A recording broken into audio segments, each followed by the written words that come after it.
এনেকুৱা ভাৱ হৈ আছে যেন আমি দুঃস্বপ্নত আছোঁ।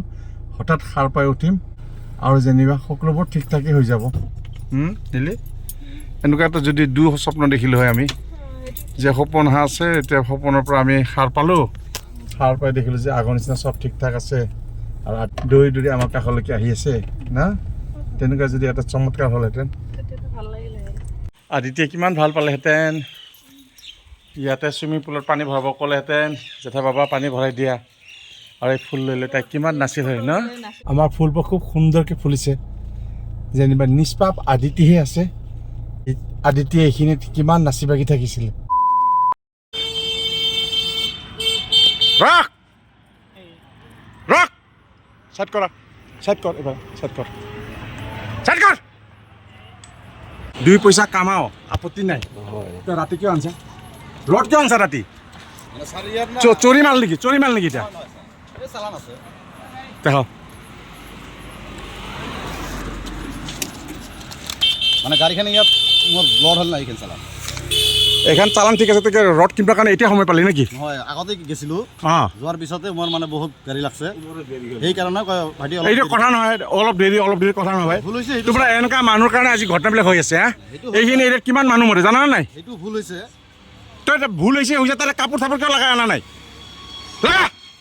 বস্তা জোখান লগাই যা। আৰু এনেকুৱা নকৰি, তই কৰিলে এতিয়া ভিডিঅ' আপলোড হ'ব কিন্তু। মোৰ গাড়ীতে লাগছিল দে ভাই। ওইফালৰ পৰা গাড়ী আহিছে, চাইড কৰিব আছে, ই আহি আছে, মজা আছে, কুকু কুকু কৰি। সেইটো ভুল হৈ গৈছে। 2 দিন আগত মোৰ ভাগিনীক ইয়াত হেৰুৱাইছোঁ মই, হিমাক চিৰাই। আৰু আজি মোৰ এক্সিডেণ্ট হৈ আছিল, মই এতিয়া এজাহাত দিব আহিছিলোঁ।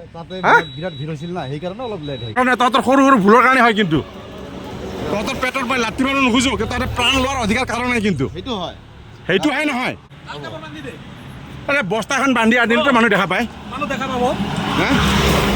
মোৰ মিছেছে কোৱাতে মই কোনোমতে বাচিছোঁ।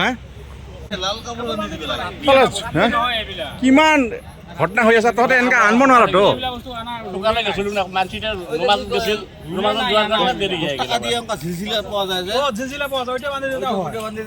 দেখিলে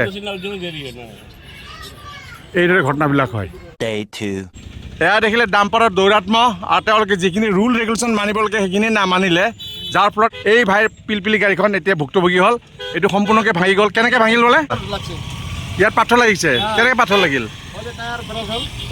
গাড়ীখনৰ টায়াৰটো কমজুৰি আছিল। এয়া চাওক, ইমান হেভি গাড়ী, ইমান অভাৰ লোড লয়, এওঁলোকে কি ধৰণৰ টায়াৰ লগাব লাগে, কেৱল খালি পইচা ইনকাম, কেৱল পইচা ইনকাম। এই ধৰণৰ চাওকচোন, একদম ডাম্পাৰত এই ধৰণৰ টায়াৰ কি ইউজ হয়? চাওকচোন, চাওক, এই ধৰণৰ কমজুৰি টায়াৰ ব্যৱহাৰ কৰাৰ ফলত ই ব্ৰাছ হৈ পেলাই পিলপিলি গাড়ীখনৰ ক্ষতি সাধন কৰিলে। পিলপিলি গাড়ীৰ ভিতৰত যদি মানুহ থাকিলেহেঁতেন তেতিয়াহ'লে কি ঘটনা হ'ব পাৰেহেঁতেন। আজি ইয়াত মোৰ গাঁও হয়, এয়া চৰাইখলা, এই ধৰণে ঘটনাবোৰ হৈ থাকে। আৰু ইয়াত প্ৰশাসনে চকু দিব লাগে। ইমান ডাঙৰ এখন ডাম্পাৰখনৰ নাম্বাৰ হ'ল এয়া ৱেষ্ট বেংগললৈ যাব, ইমান দূৰলৈকে যাব। আৰু কি ধৰণৰ চলে এইবিলাক চাওক, এইবোৰৰ ডাম্পাৰ, এইবোৰৰ কণ্ডিশ্যন ভাল আছে। এই ধৰণৰ ডাম্পাৰবোৰ তেওঁলোকে এৰি দিব লাগে। আৰু সন্মুখত দেখিছে ডাম্পাৰ, কেৱল ডাম্পাৰৰে ডাম্পাৰ। গতিকে জনবহুল এলেকাৰ মাজেৰে এই ধৰণৰ ডাম্পাৰ যায়, কমজুৰি টায়াৰ লগাই পেলাই এওঁলোকে গাড়ীবোৰ চলায়, যাৰ ফলত আমি ভুগিব লগা হয়। আৰু ইয়াত এইখন গাড়ী পাৰ্কিং কৰি থোৱা আছিলে, ইয়াত পাব্লিক বহি থকা হ'লে এটা সাংঘাতিক ঘটনা হ'লেহেঁতেন, মানে মানুহ মৃত্যুমুখত পৰিল হয়। এয়া খাটাং, ইয়াত গ্লাছ গৈছে, গ্লাছটো যেনিবা বনাব পৰা যাব। 2 দিন আগত মই ভাগিনীক হেৰুৱাইছোঁ, যোৱাকালি মই নিজে বিপদত পৰিছিলোঁ, আপোনালোকক ভিডিঅ'ত দেখুৱালোৱে। আৰু এয়া হ'ল চাওক তৃতীয়টো ঘটনা। এইবোৰ চাওক, কেৱল ডাম্পাৰ আৰু ডাম্পাৰ। এইবোৰ ৱেষ্ট বেংগলৰ পৰা, এইটো বিহাৰৰ পৰা আহিছে।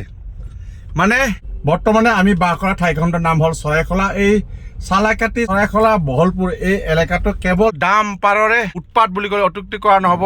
চাওক, শাৰী শাৰী ডাম্পাৰ দেখিলে, শাৰী শাৰী ডাম্পাৰ। আমি কেনেকৈ বাস কৰিম? আৰু এইফালে চাওক, আহি আছে ডাম্পাৰ। কেৱল যদি আমাৰ এই সৰু বাটেৰে ডাম্পাৰে চলি থাকে, ইয়াৰ পৰিৱেশটো কি হ'ব পাৰে আপোনালোকে ভাবক। আমি উশাহ নিশাহ লোৱাত কষ্ট পালোঁ। মই নিজে 2 মাহ ধৰি কফ ৰোগত ভুগি আছিলোঁ, এলাৰ্জি হৈ গৈছিলে। আমাৰ ওচৰ পাজৰ মানুহবোৰ যথেষ্টখিনি কফ ৰোগত ভুগি আছে, কাৰণ এই ডাম্পাৰৰ পৰা যিবোৰ সামগ্ৰী লৈ যোৱা হয় সেইবোৰ ডাম্পাৰ লৈ যোৱাৰ কাৰণে উপযোগী নহয়। চালাকাটিত থকা NTPCৰ পৰা যিবোৰ ডাষ্ট পাৰ্টিকলছ ওলাই আহে, এইবোৰ এওঁলোকে বিভিন্ন কামত ব্যৱহাৰ কৰে। এইবোৰ লৈ যোৱাত আমাৰ কোনো ধৰণৰ আপত্তি নাথাকে, কিন্তু লৈ যাব লাগে টেংকাৰত। কিন্তু কম পইচাতে চাগে এই ডাম্পাৰবোৰ কেৰি কৰে কাৰণে লৈ যায়, যাৰ ফলত চাইডে চাইডেদি পানীৰ লগে লগে সেই ডাষ্ট পাৰ্টিকল পৰি পেলাই কি অৱস্থা হৈছে আৰু ধূলিবোৰ আমি সেৱন কৰাৰ পৰা আমি বিভিন্ন ৰোগত ভুগি আছোঁ চাগে আমাৰ এটা সময়ত কেঞ্চাৰে হ'ব ডাম্পাৰবোৰ চলাইছে কিন্তু তেওঁলোকে মেইনটেনেঞ্চ কি কৰিছে টায়াৰৰ অৱস্থা আপোনালোকে নিজে দেখিলে যাৰ কাৰণে আজি এই ঘটনাটো হ'বলৈ পালে আৰু এই ধৰণৰ ঘটনা দিনক দিনে হৈ থাকিব ছাপ'জ মই এতিয়া গাড়ী চলাই গৈ আছোঁ টায়াৰটো ব্ৰাছ হৈ যাব পাৰে কাৰণ ইমান অভাৰলোড হয় আৰু কিবা এটা শিলগুটি আহি পেলাই মই মৃত্যুমুখত পৰিব পাৰোঁ এইবোৰ কোনে নাকি লগাব গতিকে ৰাইজ সচেতন হ'ব হ'ল আমি সকলোৱে মাৰ বান্ধি থিয় হ'ব লাগিব নহ'লে আমি মাৰ বান্ধি সকলোৱে থিয় দিব লাগিব নহ'লে কেৱল মোৰহে হোৱা নাই নহ'লে এই ধৰণৰ কথা ভাবি থাকিলে নহ'ব যে আমাৰতো একো হোৱা নাই অন্যৰে হৈছে নহয় এদিন পিঠিত আহি এই ডাম্পাৰবোৰ আমাৰ উঠিব তেতিয়া আমি